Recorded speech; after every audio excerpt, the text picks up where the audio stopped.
Hello, students. How are you? Welcome to our channel.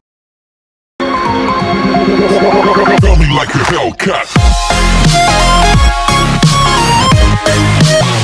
Today our topic is conjunction. What is conjunction? A word which merely joins together sentence or word is called conjunction. Example: and, because, yet, therefore, moreover, but an etc.